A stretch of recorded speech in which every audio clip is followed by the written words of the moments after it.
Hello everyone.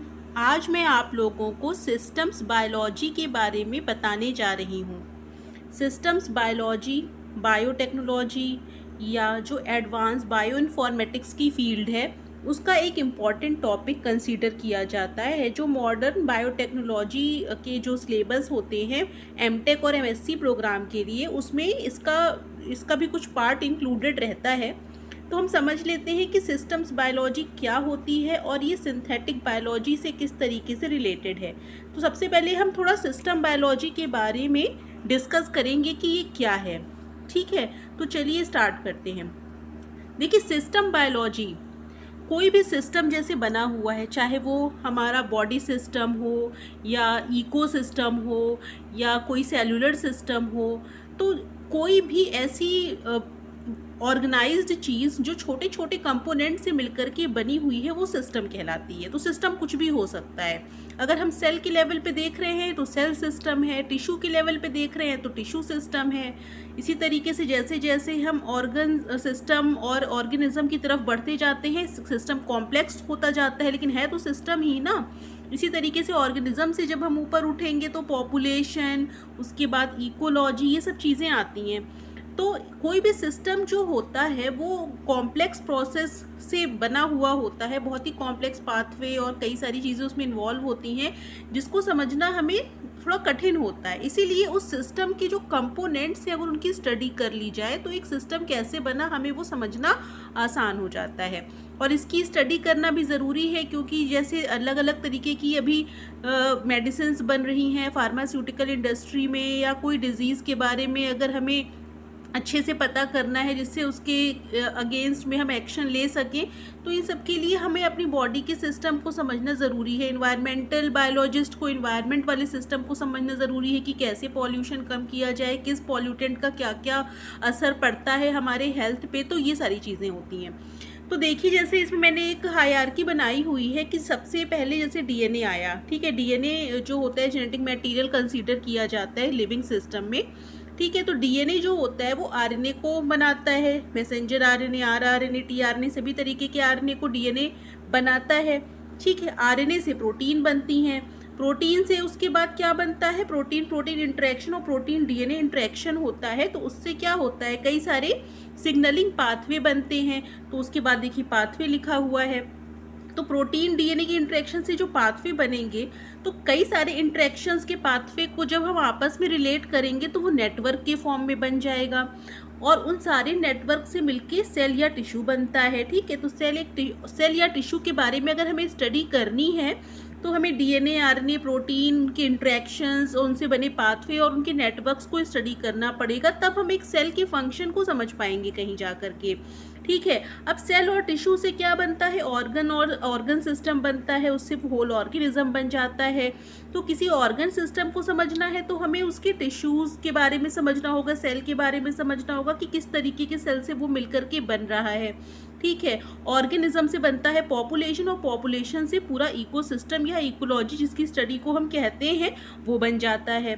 तो ये जितने भी कॉम्प्लेक्स ये बना हुआ है सिस्टम, ये लिविंग सिस्टम या जो लिविंग और नॉन लिविंग के इंटरेक्शन से जो सिस्टम बन रहा है, उसको समझने के लिए, उसको समझना क्यों ज़रूरी है ये भी हमने देख लिया कि जब समझेंगे ही नहीं तो हम कोई भी एक्शन ह्यूमन वेलफेयर के लिए कैसे ले पाएंगे, जब हम चीज़ों को समझेंगे ही नहीं।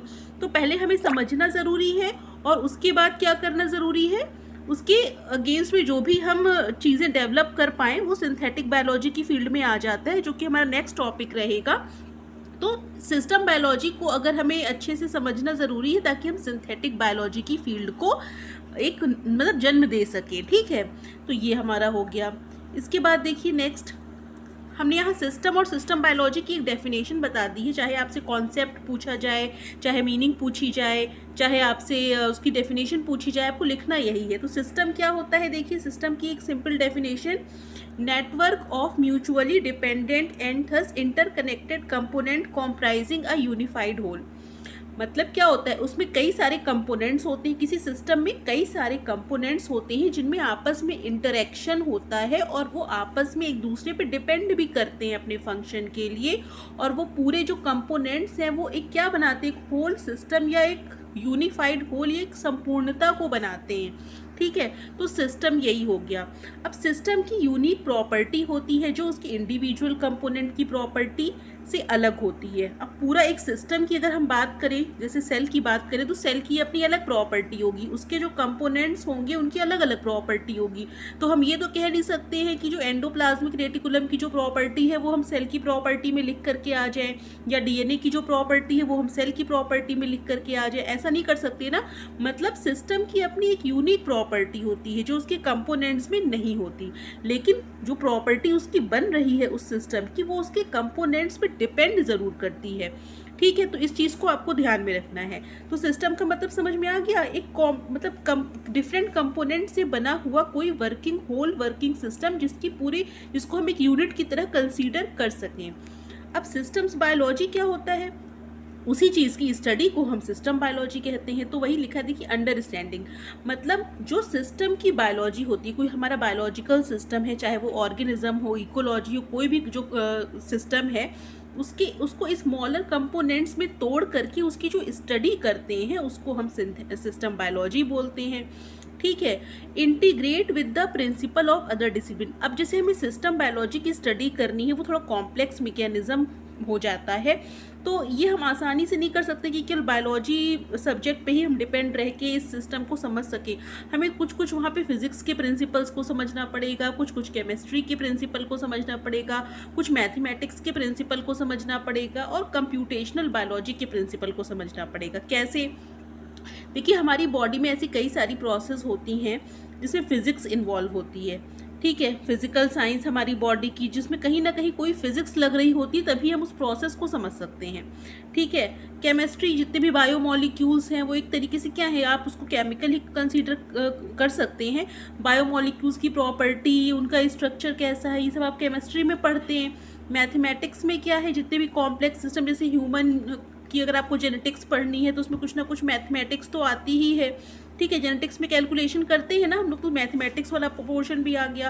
कंप्यूटेशनल बायोलॉजी कैसे, देखिए बायोइन्फॉर्मेटिक्स है, क्योंकि इतना जो कॉम्प्लेक्स सिस्टम है उसके कंपोनेंट्स इतने सारे हैं, जैसे जीन या उसके और भी चीज़ें जो उनके प्रोटीन को, अब इतने सारे जीन और प्रोटीन की सीक्वेंसिंग हो चुकी है कि आपको उसको स्टोर करने के लिए किसी डेटाबेस की ज़रूरत होती है, तो उसके लिए कंप्यूटेशनल बायोलॉजी भी ज़रूरी है।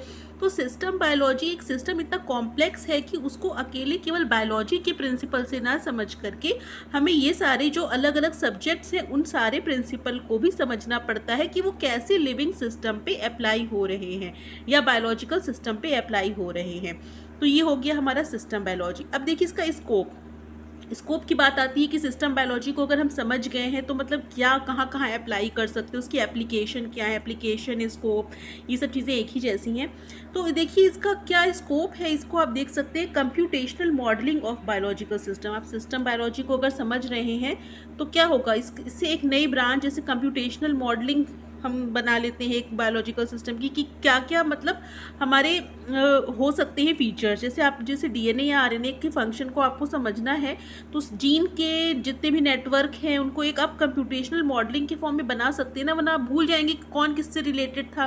तो एक मॉडल या एक डायग्राम जैसा बन जाए कि अच्छा इस वाले मॉलिक्यूल का ये फंक्शन है, वो इससे रिलेटेड है, ये ट्रांसक्रिप्शन फैक्टर इस जीन को एक्टिवेट कर रहा है या इस प्रमोटर पे जाके बाइंड कर रहा है, उससे ये वाला मॉलिक्यूल बन रहा है, और वो मॉलिक्यूल बन के किसको क्या कर रहा है, एक्टिवेट कर रहा है। एक सेल के जो डिफरेंट फंक्शन है सिग्नलिंग वाले, उसको आपको समझने के लिए एक मॉडल बनाना पड़ेगा जो कि आपको कंप्यूटर की मदद से बनाना होगा। ठीक है, उसके बाद देखिए application of system biology approaches to disease modelling, pharmacology, drug discovery, biotechnology and industry. Scope, अब सिस्टम बायोलॉजी को हम समझ क्यों रहे हैं, क्योंकि हमें इन्हीं सब जो फार्मास्यूटिकल्स या ड्रग डिस्कवरी के फील्ड में हमें कुछ इनोवेशन करना है।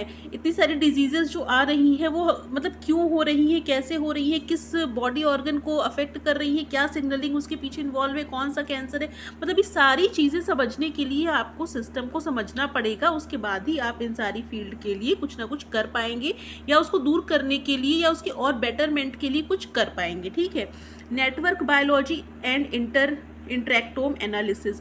अब क्या होता है, आप सिस्टम बायोलॉजी को समझेंगे तो उसमें कई सारे पाथवे उनके नेटवर्क होंगे, तो एक एनालिसिस आपकी एक बनती है कि मतलब किस तरीके से हम उस नेटवर्क को, किस नेटवर्क को हमें फॉलो करना है, किस पाथवे को हमें टारगेट करना है, उनका उस पाथवे का किस दूसरे पाथवे से क्या इंटरेक्शन है, कौन कौन से मॉलिक्यूल इंटरेक्शन में इन्वॉल्व है, ये सारी चीज़ें भी हम समझ पाएंगे जब हमें सिस्टम बायोलॉजी को समझने का मौका मिलेगा। तो उसके बाद मल्टीओमिक्स डाटा इंटीग्रेशन, डिफरेंट मल्टीओमिक्स जैसे आप पढ़ते हैं, जीनोमिक्स, ट्रांसक्रिप्टोमिक्स, मेटाबोलोमिक्स, प्रोटियोमिक्स, तो ये जितने भी ओमिक्स टेक्नोलॉजी हैं या ओमिक्स जितने भी टाइप के हैं वो आपस में एक दूसरे पर डिपेंड है, क्योंकि एक से ही दूसरे का क्या हो रहा है, जन्म हो रहा है कहीं ना कहीं। तो मल्टी ओमिक्स डाटा इंटीग्रेशन की किस तरीके से डिफरेंट जो जीनोम ट्रांसक्रिप्टोम से रिलेटेड है या ट्रांसक्रिप्टोम प्रोटियोम से रिलेटेड है, इसको हम क्या करेंगे, data integration multi omics study हम इसको कह सकते हैं। Synthetic biology and metabolic engineering, metabolic engineering जब हमें प्रोटियोमिक्स तक चले जाएंगे तो उसके बाद हम मेटाबोलोमिक्स पे चले जाएंगे। ये सब चीज़ें कब पॉसिबल होगी, जब हम सिस्टम बायोलॉजी की स्टडी करेंगे या सिस्टम को समझेंगे, तभी ये सब चीज़ें पॉसिबल होंगी जितनी भी हम चीज़ें बता रहे हैं। सिंगल सेल की क्या बायोलॉजी है, सिंगल सेल किस तरीके के सिस्टम पे वर्क कर रहा है, क्या क्या चीज़ें इन्वॉल्व है, कौन कौन से प्रोटीन, मतलब जितनी भी चीज़ें आती हैं एक सेल के फंक्शन या उसकी फिजियोलॉजी से रिलेटेड, उन सभी चीज़ों की स्टडी करना, ठीक है। System immunology and host pathogen interaction, ये भी हमें कब पता चलेगा इम्यूनोलॉजी, क्योंकि हमें अल्टीमेटली क्या करना है, कुछ बेटरमेंट करना है, डिजीज़ के अगेंस्ट में कोई ड्रग डेवलप करना है। तो हमें जब तक इम्यूनोलॉजी और होस्ट पैथोजन का इंटरेक्शन नहीं पता होगा हम वो कर ही नहीं पाएंगे, कोई भी नए ड्रग का डेवलपमेंट नहीं कर पाएंगे, ठीक है। बायोटेक्नोलॉजी की फील्ड में आगे नहीं बढ़ पाएंगे, कोई माइक्रोब हमारी बॉडी को किस तरीके से अफेक्ट कर रहा है हम समझ ही नहीं पाएंगे।